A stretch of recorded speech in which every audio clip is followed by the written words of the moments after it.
Fifth edition had a interesting mechanic that was added into the game, a type of reward, an additional type of reward next to experience points that DMs could hand out to their players for various reasons, good role play or uh, intuitive ideas or just about anything uh, that they decided they could hand it out, and these were called inspiration points. And it can be viewed by many that inspiration points were both a pro and a con. On the pro side, it allowed the characters, it gave them a little bit of ability to succeed where they would otherwise fail.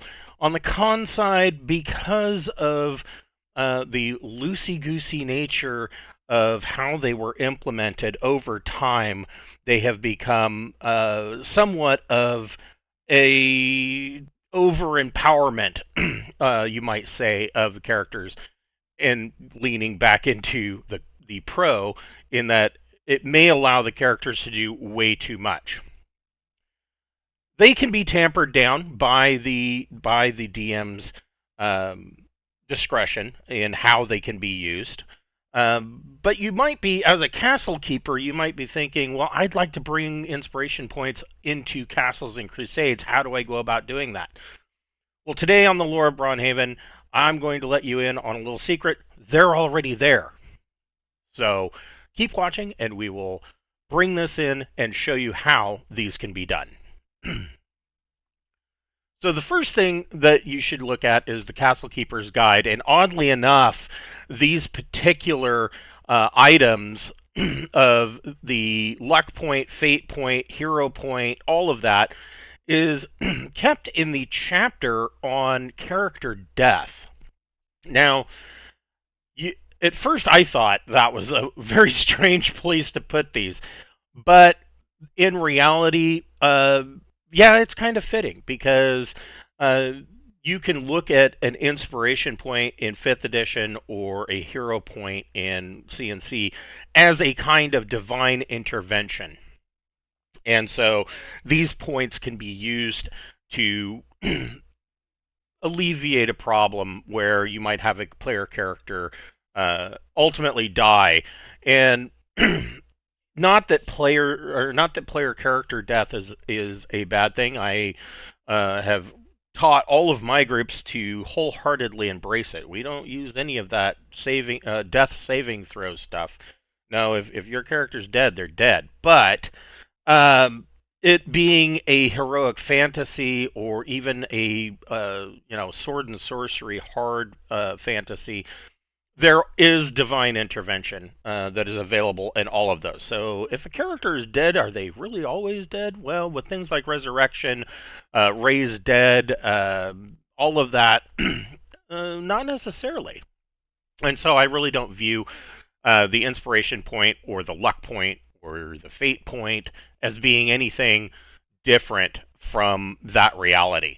It just is what it is. And to any castle keeper out there, you don't necessarily want, you're not shooting for character death, especially in the form of a TPK. I mean, yes, let's admit it, players can do some rather ridiculous things. I was going to say stupid, but I'm trying to be nice. They can be impulsive. That can lead, of course, to an entire party being wiped out due to their ingenious decision-making skills.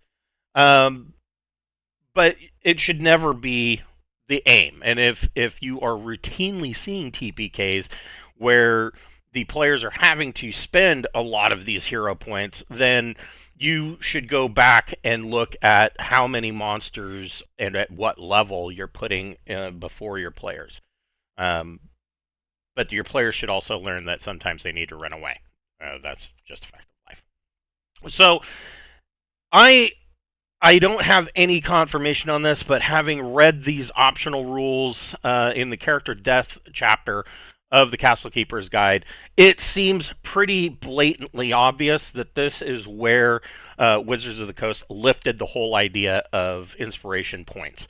Now, like I said, in the rules as written for 5th edition, a character can only ever have one inspiration point. And there was a quote from Jeremy Crawford that answered that question, stating that you either have inspiration or you do not. You can't have more than one inspiration point, and that is hard coded into the rules as written. That rule has pretty much been thrown out the window and changed. I blame two two two examples of how that has changed and why. First being probably Critical Role. Not that there's anything against them, but they seem to play loosey goosey with the rules. And the other one, of course, is Baldur's Gate 3, where you can just amass a pile of inspiration points, allowing you to do all manner of things. Now, of course, in 5th edition, the inspiration point is usually seen as being tied very closely to the advantage and disadvantage mechanic. In reality, all that means is that if you are spending a point, it is allowing you to reroll. That's all advantage and disadvantage is. You're not. It's not. If you're rolling 2 dice into either taking the highest or the lowest roll, all it is the DM or the castle keeper telling you you can spend that point and roll again. Just now you're rolling 1 dice back to back. It's the same thing. Now, of course, they can also be spent for rerolls and a number of other things. In the rules as written, the inspiration points were not really locked into any particular set of standards on what you can do. It was there were very few examples, and the rest was kind of left up to each individual DM. They were as is stated here, they were kind of a divine intervention, or you could say a divine inspiration. So, how do luck, fate, and hero points work in Castles and Crusades? Well, pretty much they work almost exactly the same. The first example that is given is, of course, fate points. And I don't use fate points. Or as written here, I use hero points. And the reason for that is that with the fate point optional rules, every character starts with 3 at first level. And they get an additional 1d4 every level thereafter. Now that doesn't mean that if they roll 1d4, if they spent all of their 3 of their fate points at first level, that doesn't mean that they're going to get them back. But they might roll a 1 on that 1d4 and get only 1 back at second level. But they can amass quite a pile of these, and the fact that they get to roll for additional fate points every level takes that reward out of the castle keeper's clutches, and they basically they can kind of be overused, or because they know they're going to get more, or they have the possibility of not using them all, and then suddenly they have this pile that they can use all at once. And it gives a breakdown of how can you use fate points. And so there's like the down but not out. So if you are at negative 10 hit points, or even less, if you're below negative 10 hit points and you are dead, you can spend 3 fate points to bring your character to exactly negative 9 hit points, and you're stabilized. So you don't have to worry about bleeding out and dying. You are just at negative 9 hit points, and you can wait for one of your companions, one of your comrades in arms, to throw a healing potion down your throat or cast a heal spell on you, and you shall rise to fight again. There's, of course, Fortune's Favor, where you can spend 1 fate point to improve a d20 roll by adding 1d8 to the roll. So this is kind of like inspiration. I think that's, or not inspiration, kind of like advantage. This is kind of, I believe, Fortune's Favor is kind of where they got that idea, especially when concerned with inspiration points. So fate point, you can spend 1 fate point and you get to add d8 to your roll. Fortune's Fool is the opposite of that. If there's a creature that's about to attack you, you can say, well, I'm going to spend a fate point, and you basically cause them to change that roll, or you can reattempt a saving throw, or to retry an attack roll that failed, or however you want to do it. There's I just made it where you can spend 2 fate points and you can automatically succeed on a saving throw. There's the Mighty Blow, where you can spend 1 fate point to deliver an earth-shattering attack that is treated as if you had rolled a natural 20. In my game this last weekend, we had the Rogue. She's actually playing a Rogue Sword Dancer multi-class, and she used that with a back attack, and it was devastating, absolutely devastating. She dealt 48 points of damage to an undead creature that had only 21 hit points, and so it put an end to that. There's of course Provident Smiles. You can spend 1 or more fate points to gain a small plot break. So your player characters are having a dull-witted day, and they are not picking up on any of the clues that you're putting down, and so they can spend a plot point to gain some minor plot hook from an unlikely source, or see something that they may have overlooked to send them in the right direction.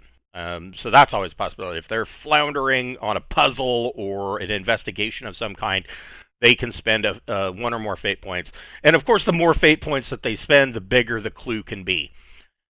There's You Missed Me, You Missed Me. 2 fate points can avoid a single attack that would have otherwise hit them. They might fully dodge the blow, or it might glance off their shield, or they may flourishly parry in some way. The blow does not strike. They can sound the charge. They can spend a fate point to double their movement for a single round. Now, it should be kept in mind that in Castles and Crusades, your movement, so your base movement, is really considered your walking speed. You can double that movement by jogging, and you can quadruple that movement by outright running. You can only move half of your movement and make an attack, but there's no hard and fast rules written on what that means. I find it very difficult to believe that anybody casually walks up to a battle. So if my players want to jog, depending on the distance, if they want to jog and it's twice their movement, they can move their regular movement and still make an attack. If they want to flat out run, they can essentially move double their movement and make an attack, since running is quadrupled. So depending on how you want to do it, you can, sound the charge allows you to double that movement rate, and that applies to your base movement rate, which can then be multiplied with jogging or running. And then finally, we come to luck points and hero points. Luck points is in some ways similar to fate points. The characters usually start with a luck point. They start with 1d6 plus their highest attribute bonus in a number of luck points, and they start with 2 hero points. They can kind of be spent the same way, like luck points. If you're running a really heroic game, luck points, you can spend a luck point to add a +3 to their attack roll, for example. While hero points are really kind of synonymous with fate points. They work the same way, or much the same way. When a character decides to use a hero point, they can do things that are beyond their normal capabilities. They can essentially spend them the exact same way. And unlike the rules as written in 5th edition, you don't only get one at a time. You can amass these, and you need to amass them because you need to spend them in multiple, or usually things anywhere from 1 to 3 hero points need to be spent at a time in order to gain that ability. Now, in my game, since these are optional rules, there's nothing really here to hold you down to any one system. I only use hero points, and I pretty much use them in a manner of all three. I kind of mix and match fate points, luck points, and hero points. I simply call them hero points. You do not start with them. I hand them out as another type of reward. If you another example from my last game is that they encountered two ghost children, and the ghost children said that their nanny had killed their baby brother, and they needed them to deal with the nanny, and the ghost children wanted them to bury their little brother so that he could join them as ghosts. And in order to help them do that, they offered the 14-year-old boy offered them a +1 short sword, enchanted short sword, that he gained on his 13th birthday. It was passed down through 11 generations of the family to every member on their 13th birthday, and he's the current owner before he was so ghastly put down. And so he gave that to them in order to help them. And they come to find out the nanny was a wraith wisp, undead, that they ended up prevailing against, in part because of this enchanted sword. They really had no other weapons. They were level 1 characters. And then they proceeded to find the baby, or the desiccated corpse of it, and they buried it and said some words and consecrated the ground. And when they looked up in the window, the 14-year-old boy and his 8-year-old sister were seen holding the baby. It is now with them. The family, or at least the siblings, are complete. And this player decided that she was the one holding the sword. She decided that she wanted to give it back to them because it was a family heirloom, and she didn't feel right keeping the heirloom that had been passed down 11 generations to herself, despite the fact that the 14-year-old boy is a ghost and he wouldn't be able to use it anyways. And so he, of course, told her that it was a gift and she could keep it. But the act of her deciding that she wanted to do the good thing and return this blade to their rightful owners, that to me garnered in addition to any bonus XP that the party gained for actually going through with all of this, that led to them, or to her in particular, receiving a hero point. And so hero points can be spent in all of the ways listed for luck, fate, and hero points in my games. I mix and match them freely. I allow the characters, they can spend the point to do a reroll, etc. And I hand them out for good role play, for doing good deeds, or coming up with a brilliant idea, or what have you. They are just another piece of reward in my arsenal to reward my players. And so those are your way of bringing 5e's inspiration points into Castles and Crusades. They already existed. They've always been there. I will go ahead and say it. There's a lot of really good stuff in the Castle Keeper's Guide. I highly recommend reading it literally from cover to cover. I mean, at least once, because you will find all sorts of nifty little things tucked in here that are brilliant things to bring into your Castles and Crusades game that can give it that little extra edge of a heroic adventure, as opposed to what many have referred to as mudcore. This can give you a little bit of that extra edge. So thank you for watching, and I will catch you next time.